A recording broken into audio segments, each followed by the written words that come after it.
18 তারিখ রাতে আমি ইস্তাম্বুলে হোটেলে ফিরে ছবি দেখলাম ফেসবুকে ছায়ানটের ভাঙচুরের একটা ছবিতে চোখ আটকায় গেল। ওয়াহিদুল হকের ছবিতে ধারালো কিছুতে আঘাত করিয়া মাটিতে ফেলে দেওয়া হয়েছে। এই মানুষটার স্নেহ প্রশ্রয়ে আমি বড় হয়েছি। সেই কৈশোরে তার হাত ধরে কত শহর ঘুরছি তার ঠিকানা নাই। আমার বাবার বন্ধু সঙ্গীত গুরু ওয়াহিদুল হক, আপনারা বুঝতে পারতেছেন আমি ঢাকায় থাকলে ওই ছবিটা অন্তত বুক দিয়ে আগলাইতাম। ছাত্র ইউনিয়ন সিপিবিআর ওয়াহিদুল হকের লেসপেন্সার হওয়ার কারণে ছায়ানটের এই ঘটনা এক বিচিত্র অনুভূতির সামনে এনে আমাকে ফেলছে। পাকিস্তান আন্দোলন করা বাঙালি মুসলমানদের ছেলেরা যখন পাকিস্তান ভাঙ্গা বাংলাদেশ রাষ্ট্রের জন্ম দিল, সেই সময় বাবা একই সাথে সুখ আর দুঃখের অনুভব করছিল। আমি সেই অনুভূতির মুখোমুখি হয়েছি। ছায়ানট নিয়ে আলোচনাটা সূক্ষ্ম এবং জটিল, আশা করি বিষয়টা একটু মনোযোগ দিয়ে শুনবেন। আমাদের জানা দরকার যে ছায়ানট কেন এই আক্রমণের শিকার হইল, ছায়ানটের বিরুদ্ধে কেন বাংলাদেশের সাধারণ মানুষ বিলা হইল। অনেক প্রশ্নের জবাব পাবেন। আমি নিজে ছায়ানটকে বাংলাদেশে ভারতীয় কালচারাল অ্যাসেট হিসেবে চিহ্নিত করছি, কোনো সন্দেহ নাই। কেন করছি সেটা আমি হয়তো পরিষ্কারভাবে ব্যাখ্যা করিনি।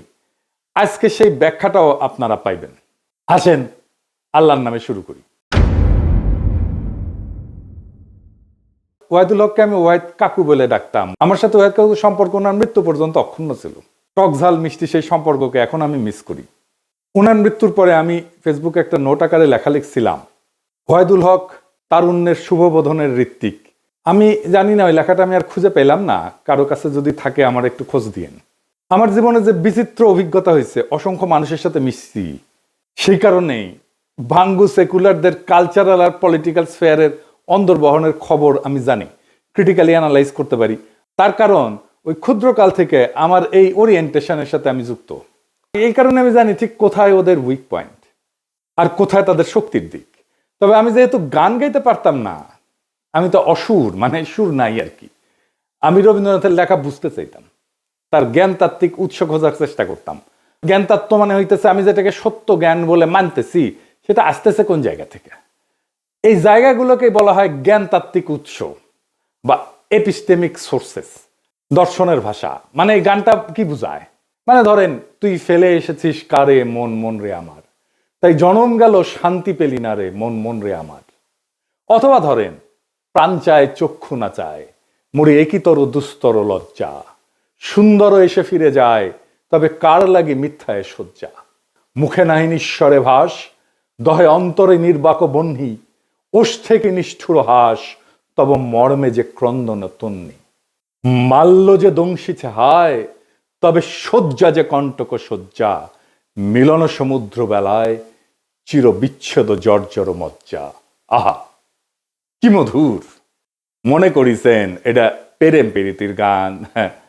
জিনা জিনা ভাইজান, এটা অন্য জিনিস। আমার একটা বই আছে রবীন্দ্রনাথ অন্য আলোয়, রবীন্দ্রনাথের অনেক গানের অর্থ ওইখানে ব্যাখ্যা করেছি। একদিন দরকার হইলে যদি টাইম পাই তাহলে একটা এপিসোড করে ব্যাখ্যা করতে পারি গান ধরে ধরে এটা কি বুঝায়। তো এই গানের অর্থ আবিষ্কার করতে করতে, তার অন্তর্গত দর্শন খুঁজে বের করতে করতে একসময় আবিষ্কার করলাম রবীন্দ্রনাথ আসলে উপনিষদ। উপনিষদ মানে হিন্দুদের প্রধান ধর্মগ্রন্থ, তার একটা। উপনিষদের কন্টেম্পোরারি বা আধুনিক উপস্থাপনাই হইতেছে রবীন্দ্রনাথ।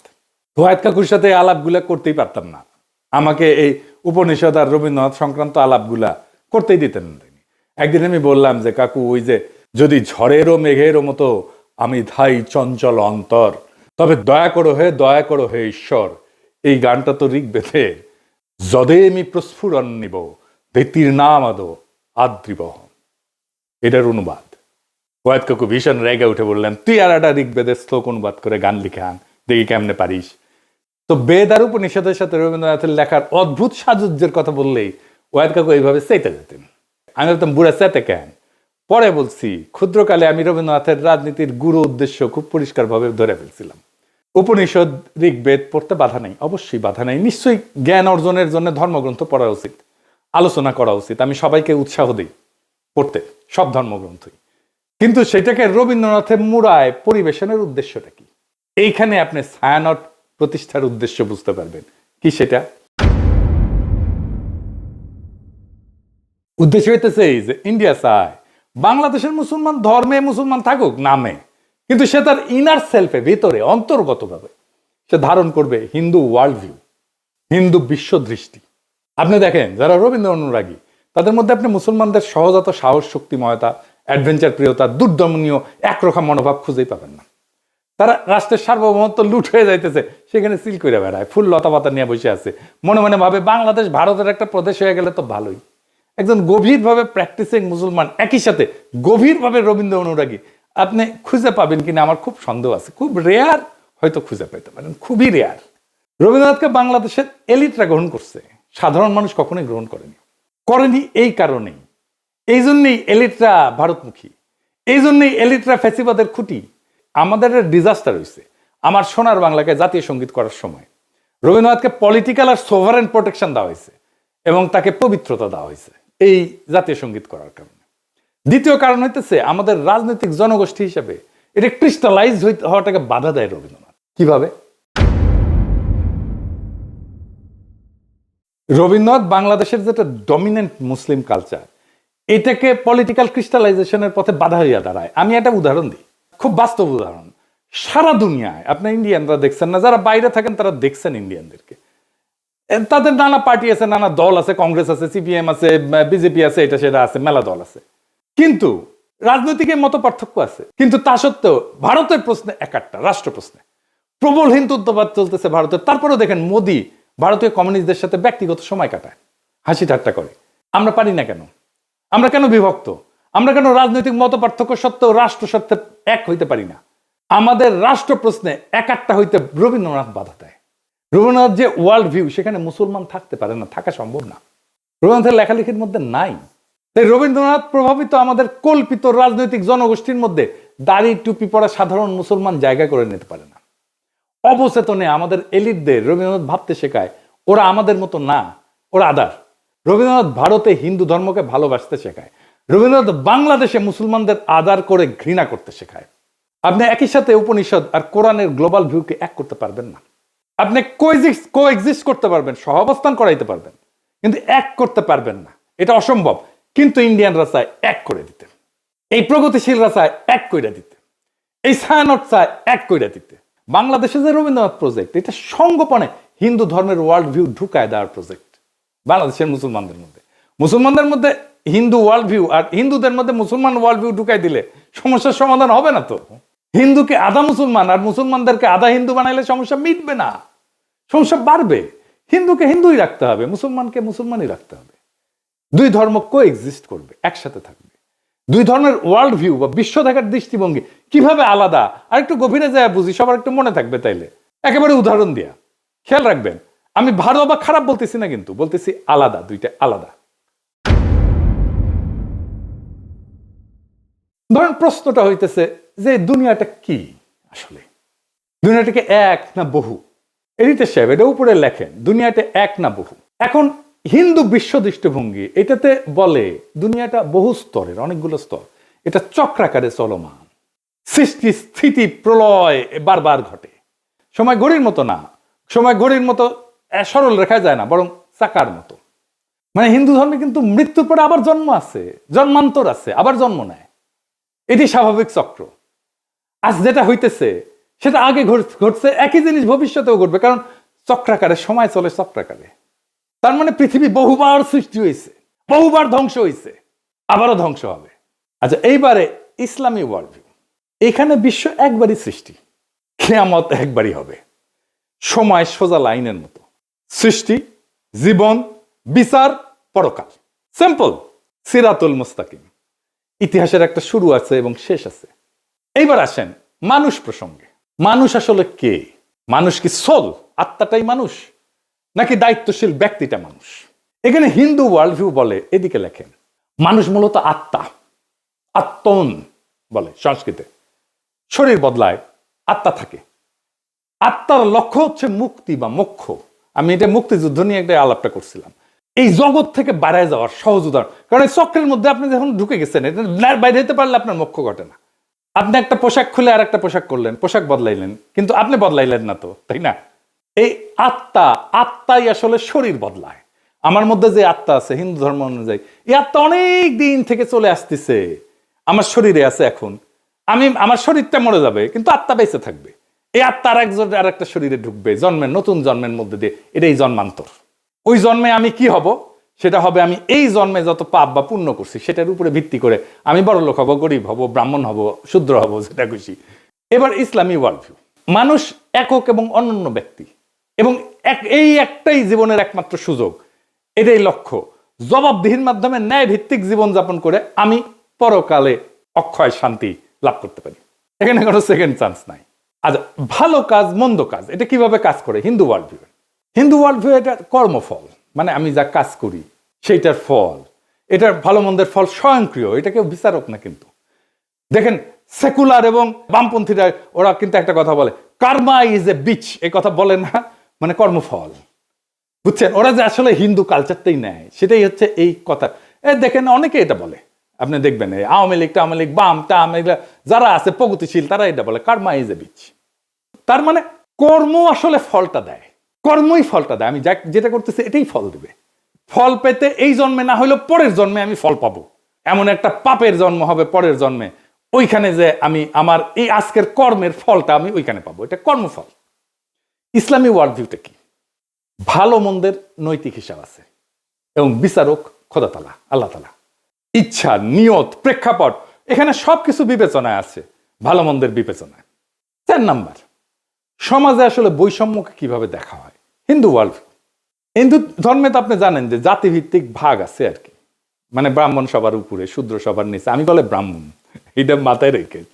তো যাই হোক, এই যে বর্তমান অবস্থা, এইটা পূর্বজন্মের ফল হিসেবে দেখা হয়। আমি যদি এই জন্মে খারাপ কইরা থাকি আর কি, তাহলে এটা আমার পূর্বজন্মের ফল। আমি যদি এই জন্মে ভালো কইরা থাকি, তাহলে আমি পূর্বজন্মে অনেক পুণ্য করছিলাম, সেই জন্য এই জন্মে ভালো করেছি।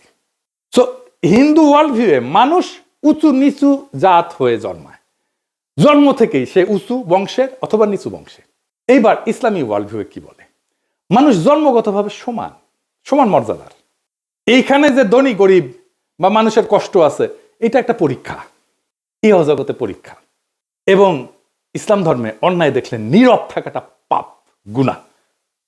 5 নাম্বার, মানুষের আসলে ডেস্টিনি কি, শেষ লক্ষ্য কি? হিন্দু ওয়ার্ল্ড ভিউ কি বলে?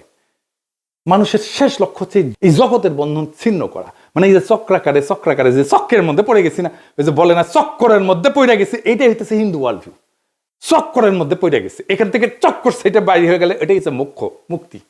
এই সংসার মায়া, চূড়ান্ত শান্তি হচ্ছে বিশ্ব থেকে মুক্তি। আমি আর জন্মাবো না এসে আর একবার। আপনি আতুর ঘরের কথা শুনছেন না? আগে ছিল কিন্তু এখন নাই। আতুর ঘরে যখন হিন্দু রমণী সন্তান সম্ভব হয়, তখন একটা ঘরের এক কোনায় একটা জায়গায় আলাদা একটা ঘর বানানো হয়, ওইখানে সন্তান জন্ম দেয়।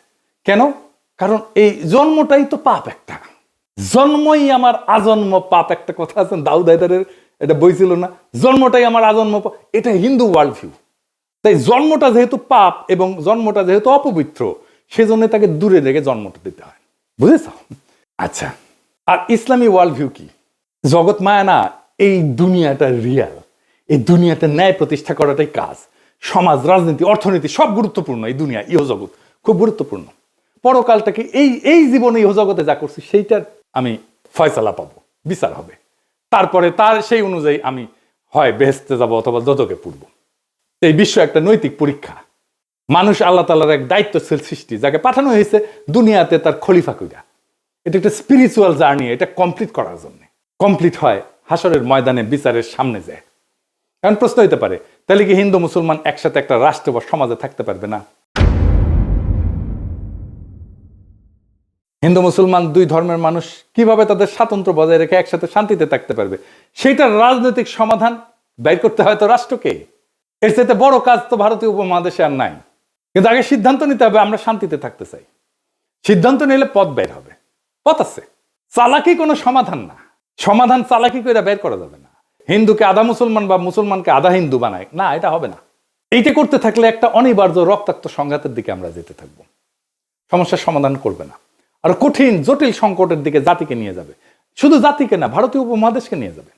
কিভাবে সম্ভব? একটা ছোট্ট উদাহরণ দিয়ে বলি। দেখেন, আমরা যে ধর্মই পালন করি না কেন, রাস্তায় ট্রাফিকের লাল লাইট দেখলে তো সব ধর্মের মানুষ দাঁড়াই, তাই না? বিবাদ হইলে তো একই আদালতে যায় সব ধর্মের মানুষ ফয়সালার জন্য, তাই না? আমরা তো ভোট দিতে হইলে, নেতা নির্বাচন করতে হলে একই ভোট সেন্টারে যাই ভোট দিতে সব ধর্মের মানুষ, তাই না? এটাই নাগরিক হিসেবে একসাথে থাকা। নাগরিকত্বই আমাদেরকে একসাথে বাঁধবে। স্পিরিচুয়াল জার্নি না, আমার ওয়ার্ল্ড ভিউ না, আমার নাগরিকত্ব। আমি যেই যেই জায়গায় আমরা নাগরিক হিসেবে আমি শেয়ার করি, সেই জায়গাটা আমাকে বাঁধবে। যাই হোক, আগের আলাপে ফিরে আসি। ছায়ানট নিয়ে বাংলাদেশের মানুষ চূড়ান্ত বিলা হয় 2018 সালে। হ্যাঁ, 2018 সালে যখন বাংলাদেশের মানুষের চোখে স্পষ্ট হয় মোদির সাথে ছায়ানটের সম্পর্ক। কেন ছায়ানটে হামলা হইলে মোদির বিজেপি বাঙালিদের জায়গায় উঠতে বলে? এটার উত্তর কি দেখছেন? ছায়ানটে হামলা, বাঙালিদের জেগে উঠতে বলল মোদির বিজেপি। কেন? কারণটা হইতেছে 2018 সালে ভারত সরকারের পুরস্কার পায় ছায়ানট। স্বয়ং মোদি অভিনন্দন জানায়। শুধু অভিনন্দন না, ছায়ানটের এই ভারত রাষ্ট্রের পুরস্কার, যার জুরি বোর্ডের চিফ ছিল স্বয়ং মোদি, সেই পুরস্কার নেওয়া ছিল একটা গুরুতর নৈতিক এবং রাজনৈতিক ভুল। এটা কোনো ভারত বিরোধী আবেগ না, এটা রাষ্ট্রীয় সহিংসতা, জনগণের স্মৃতি এবং সাংস্কৃতিক প্রতিষ্ঠানের নৈতিক সীমা, এই তিনটার সংঘাত। কিভাবে? রাষ্ট্রীয় পুরস্কার কিন্তু কখনো নিরপেক্ষ না। রাষ্ট্রীয় পুরস্কার মানে এই প্রতিষ্ঠান আমাদের রাষ্ট্রের নৈতিক এবং সাংস্কৃতিক বয়ানের অংশ। এটা কোনো ব্যক্তিগত শিল্পীর সম্মান না, এটা রাষ্ট্রীয় বৈধতার অংশীদারিত্ব। পৃথিবীর বহু মানুষের কাছে মোদি গুজরাটের কসাই নামে পরিচিত। এটা রাজনৈতিক গালি না, এটা একটা নৈতিক অভিযোগের একটা প্রতীকী নাম। বাংলাদেশে মোদি অসম্ভব ঘৃণার পাত্র। বাংলাদেশে মোদি বিরোধিতা কোনো বিমূর্ত বিষয় না, বাস্তব ঘটনা। 2021 সালে মোদি বাংলাদেশে সফরের বিরুদ্ধে ব্যাপক গণপ্রতিরোধ হয়, পুলিশের গুলিতে সংঘর্ষে বহু মানুষ মারা যায়, শহীদ হয়। সাধারণ মানুষ এটা প্রতিরোধ করছে। কেউ এটা অস্বীকার করলে সে ইতিহাস অস্বীকার করতেছে। এখন প্রশ্ন হইতেছে, যে ব্যক্তির আগমনের বিরুদ্ধে বাংলাদেশের মানুষ জীবন দেয়, তার নেতৃত্বাধীন জুরি বোর্ডের মনোনয়নের পুরস্কার নেয় একটা রাষ্ট্রের কাছ থেকে, ছায়ানট এটা কিভাবে সংস্কৃতি বলে চালায়? আর সেই রাষ্ট্রের কাছ থেকে, যেই রাষ্ট্রের বর্তমান সরকার মুসলিম নিধন, নাগরিক বঞ্চনাকে স্বাভাবিক করে তুলছে, কাশ্মীর থেকে দিল্লি সব জায়গায় এটা প্রমাণ আছে। এই দুই অবস্থান। এখন ছায়ানট তো বলতে পারেন আমরা রাজনীতি করি না, এ দাবি আর টেকে না। এই যুক্তিটা সবচেয়ে বড় ভণ্ডামি। কারণ রাষ্ট্রীয় পুরস্কার গ্রহণ করে একটা রাজনৈতিক কাজ। রাজনৈতিক ক্ষমতার কাছ থেকে সম্মান নিলে আপনি রাজনীতির ভেতরে ঢুকে পড়েন। রাজনীতি করি না বলার তখন সুযোগ থাকে না। রাজনীতি করি না বলার সুযোগ একদম শেষ হয়ে যায়। রাজনীতি না করলে ওই পুরস্কারটা প্রত্যাখ্যান করতে হয়, গ্রহণ করলে রাজনীতির দায় নিতে হয়। তো মোদি কেন ছায়ানটকে বন্ধু মনে করে বুঝতে পারতেছেন তো? এটা তো কোনো কাকতাল না। এই প্রশ্নটা সবচেয়ে ভয়ঙ্কর। মোদি ছায়ানটকে বন্ধু মনে করে কারণ ছায়ানট ভারতীয় সাংস্কৃতিক হেজিমনিকে বাংলাদেশে ফেরি করে। তারা সফট হিন্দুত্ববাদকে রবীন্দ্রনাথের মোড়কে উপস্থাপন করে বাংলাদেশে ফেরি করে। ছায়ানট তার একটা নিরাপদ সাংস্কৃতিক প্ল্যাটফর্ম হয়ে উঠছে, যাকে ভারত রাষ্ট্র তার মতাদর্শিক সফট পাওয়ার হিসাবে ব্যবহার করতে পারে, স্বীকৃতি দেয়। এইটাই তো বাংলাদেশের মানুষ দেখছে। তো ছায়ানট কি করতে পারত? পুরস্কার প্রত্যাখ্যান করতে পারত। ইতিহাসে অসংখ্য উদাহরণ আছে যেখানে পুরস্কার গ্রহণ না করাই নৈতিক অবস্থান হয়ে ওঠে, প্রত্যাখ্যানই প্রতিষ্ঠানকে সম্মানিত করে।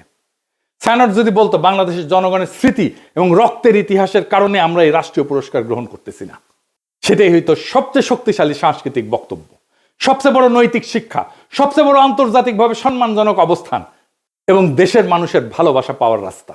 আপনি বাংলাদেশে কাজ করেন, মোদি কেন আপনাদের বাহবা দেয়? কেন দেয়? এই প্রশ্নের জবাব দিতে হবে না? বাংলাদেশের মানুষের সাথে আপনার কন্ট্রাক্টটা কি? সোশ্যাল কন্ট্রাক্ট কি? আপনি সমাজের রাষ্ট্রে কি অবদান রাখছেন, একটা প্রতিষ্ঠান করছেন? বাংলাদেশের সাথে আপনার কন্ট্রাক্টটা কি? বাঙ্গু সুশীলদের সফট হিন্দুত্ববাদের দীক্ষা দিচ্ছেন, আর যে রাষ্ট্রেরা মানুষের মৃত্যুর স্মৃতিতে বাংলাদেশে ঘৃণার প্রতীক, তার হাত থেকে সম্মান নিচ্ছেন। লজ্জা লাগে না? সমাজ তো হঠাৎ করে পাগল হয়ে যায়নি, মানুষ হঠাৎ করে সংস্কৃতি বিরোধী হয়ে ওঠেনি। এটা জমে থাকা একটা দীর্ঘ বিচ্ছেদের বহিঃপ্রকাশ। বাংলাদেশের মানুষ এমন ছায়ানট চায় যে তার দুঃখে কাঁদে, তার স্বপ্নে সহযাত্রী হয়, তার কল্পনার ভাষা হয়ে ওঠে। বাংলাদেশের মানুষ এমন ছায়ানট চায় যে মোদির অখণ্ড ভারতের কল্পনাকে রবীন্দ্রনাথের সুরে ঢেকে দেয় না, বরং সুরে ফেলে দেয়। যদি ছায়ানট নিজেকে সেইভাবে পুনর্গঠন করতে পারে, জনগণের স্মৃতি, ক্ষত আর আকাঙ্ক্ষার পাশে দাঁড়াইতে পারে, তাইলে ছায়ানট আবার উঠে দাঁড়াবে। আর যদি তা না পারে, যতই মানববন্ধন করেন, গান আর প্রতিবাদ করেন, ইতিহাস তাকে ভাঙবে না, মানুষই তাকে ছেড়ে যাবে। আপনি ছাত্রই পাবেন না, কেউ আর গান শিখতে আসবে না, কেউ আর সেখানে নিজের স্বপ্ন খুঁজবে না, কেউ নিজের কল্পনার সাথে ছায়ানটকে জুড়বে না। আপনার কালচারাল লেজিটিমেসি কোলাপস করতেছে। কারণ সংস্কৃতি টিকে থাকে মানুষের ভালোবাসায়, মানুষের মধ্যে, গণমানুষের মধ্যে, রাষ্ট্রের বাহবায় না। আপনারা তো জনগণকে হারায় ফেলছেন, ভারতকে পাইছেন, জনগণকে হারায় ফেলছেন। যে সংস্কৃতি জনগণকে হারায়, সে শেষ পর্যন্ত কালের অন্ধকারে হারায় যায়। এটাই ইতিহাসের সত্য। এই সত্যই শিখাইছে আমাদের জুলাই বিপ্লব। ইনকিলাব জিন্দাবাদ।